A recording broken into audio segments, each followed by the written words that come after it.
When talking with reporters about honesty, Elizabeth Warren responded by asking, why would the American people want anyone who lies to them? Why indeed? President Trump makes his case against the impeachment charges, and American college students give some stunning responses to the question of whether America is the greatest country in the world. All that and more. I'm Bobby Eberle. This is a 13-minute news hour. And God bless the United States of America.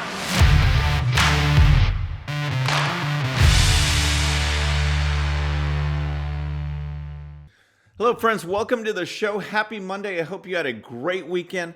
Mine was busy out in the campaign trail, walking through the rain, but it was awesome. We had a great turnout and had a lot of fun, so I hope yours was a great weekend. We're going to jump into this most bizarre comment from Elizabeth Warren, because I don't know what it is about politicians where they think that America is either not paying attention, has short-term memory loss and long-term memory loss, or is just too dumb to understand what they're saying, because they will say things and then they'll just contradict, or they'll lie and pretend they didn't say that, or lie and say it never happened. I mean, John Kerry, he was before he was against them. Obama flip-flopping on issues, and on and on and on. Now, you have Elizabeth Warren, who after countless missteps, and we'll get into those, but she was asked by a reporter about honesty, and her response was one of the most bizarre I've heard. Here's the question. Is it disqualifying for a presidential candidate to lie to the American public about anything? So, pretty straightforward. Is it disqualifying for an American presidential candidate to lie to the people about anything? Is that disqualifying? Here's her response. I would think that how could the American people want someone who lies to them? I think that we just do our best out there every day.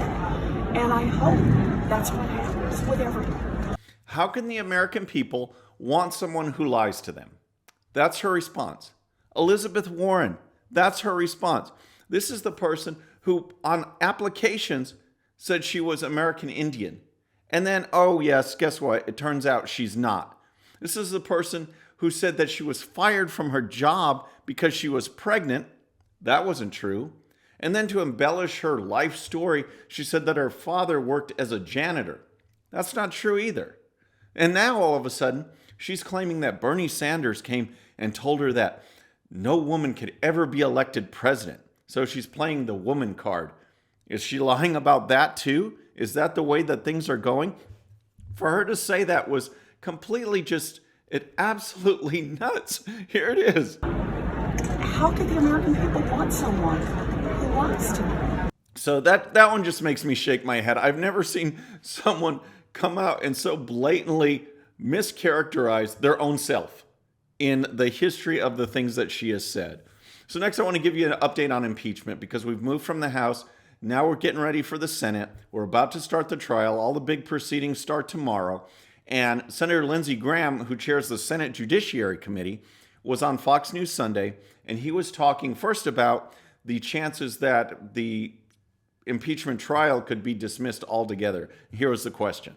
First of all, counting votes, have you given up on the idea that the Senate Republican majority is going to vote to dismiss this case right away on Tuesday? Is that dead for practical purposes? So as far as a response, we pretty much knew what the answer is, given the senators that we have right now. And here's what Lindsey Graham said. Yeah, that's dead for practical purposes. There are a lot of senators who I think will wind up acquitting the president, but believe that we need to hear the House's case, the president's case, answer to the House's case, and ask questions, and then that's when the witness request will be. So the idea of dismissing the case early on is not going to happen. We don't have the votes for that, so we'll play it out along the Clinton model. This is just so strange. This case is so unprecedented.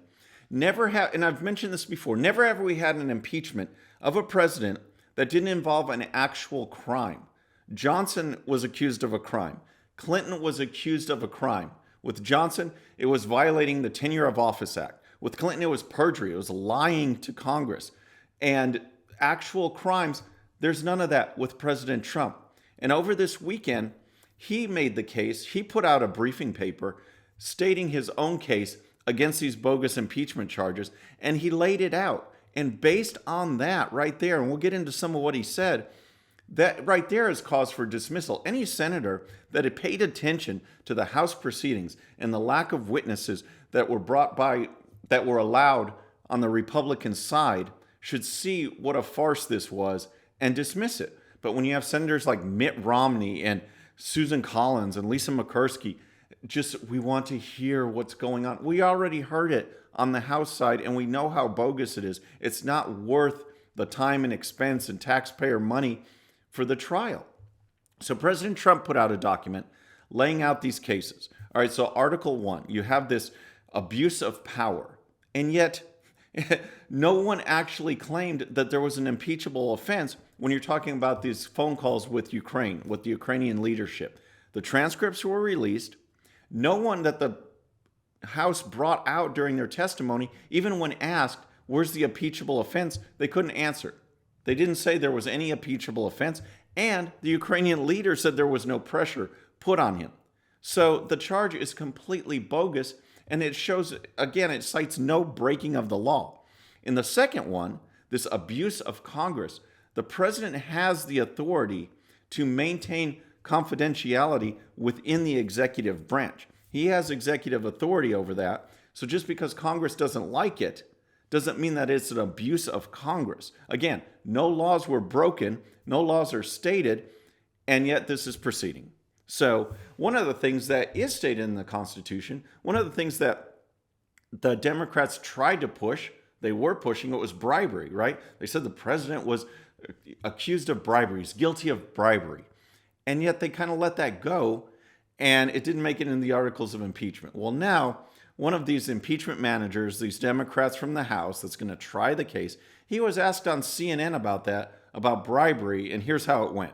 Do you think that President Trump committed bribery? I think the president did a lot of things that abused his power. But bribery, specifically? Specifically, he did attempt to bribe and coerce a foreign government official. So right there, this Democrat, Jason Crow, says that the president committed bribery. So why isn't that one of the articles of impeachment? Here's his response. Why isn't that an article? We have to look at the entire context of what happened here. That's what this is about. This is about the abuse of power. It's about jeopardizing our national security, our troops. It's about undermining our free and fair elections. So undermining our troops? Did he actually say that? What does that mean, undermining our troops?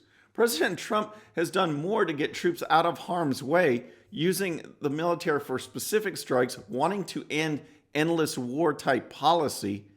And this guy just says that President Trump's going to endanger our troops. And then trying to influence and overturn free and fair elections.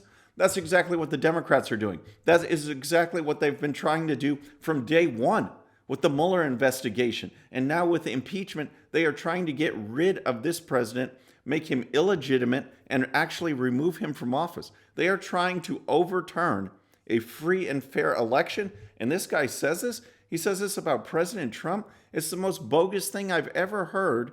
And hopefully, Senator Lindsey Graham and Mitch McConnell will streamline this Senate process so we can get it over and done with and move on to actual issues that affect the country, issues that the American people actually care about. So next, I want to tell you about this bizarre thing. The New York Times editorial board this weekend announced their endorsement for president. Okay, they've been doing this since 1851. And last time they took a change. They didn't endorse a particular candidate. They endorsed an anti-candidate. They said, anybody but Trump. All right. So now they decided to go in a different direction. And it's basically saying, anybody but a man.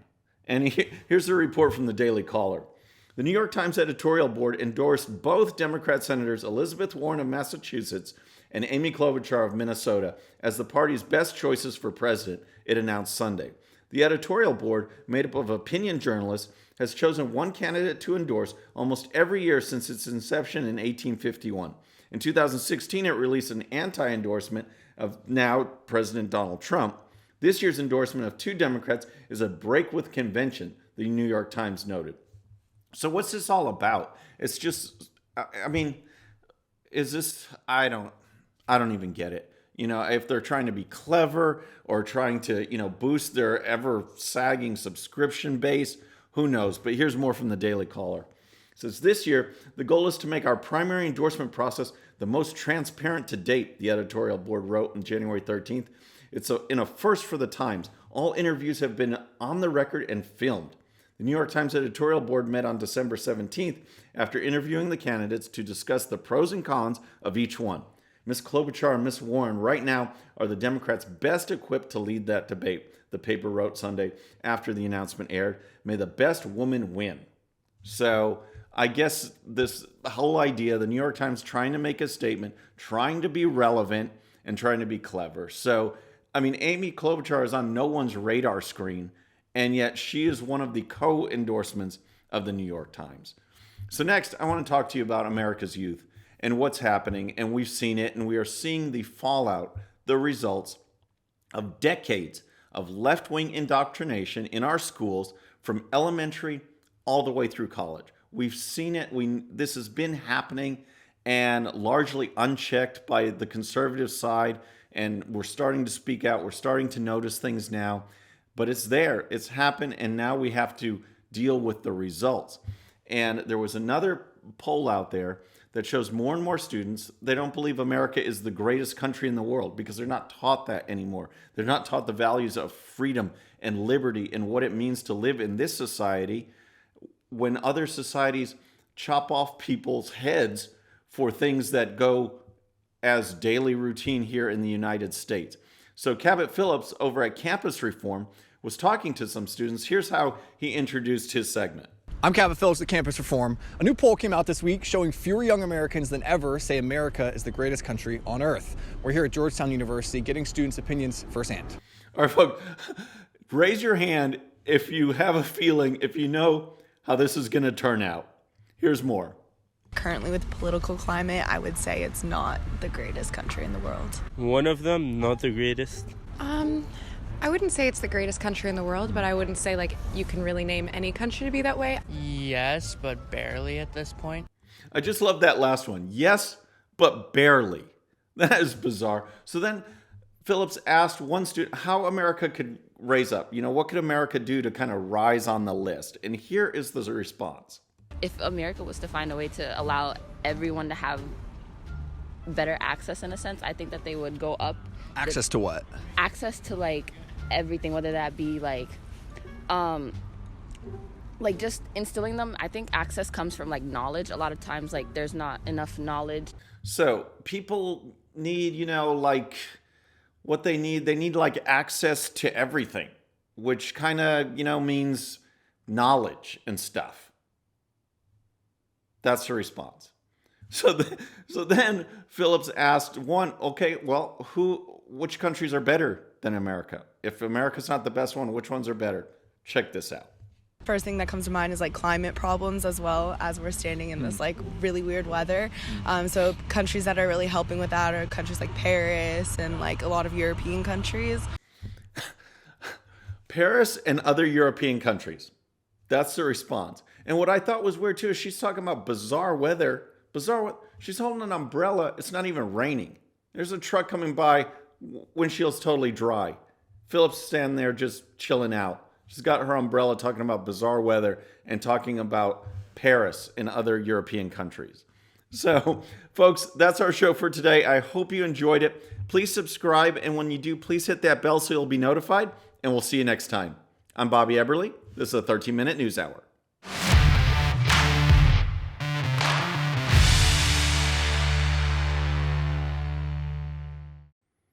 Okay, friends, just a little reminder before you go, and no, this does not count against my 13 minutes. Please hit the subscribe button below and tell your friends. And if you happen to miss our last show, you can check it out right here. And also for great conservative news and commentary, please check out GOPUSA.com. All right, folks, we'll see you on the next show. Have a great day.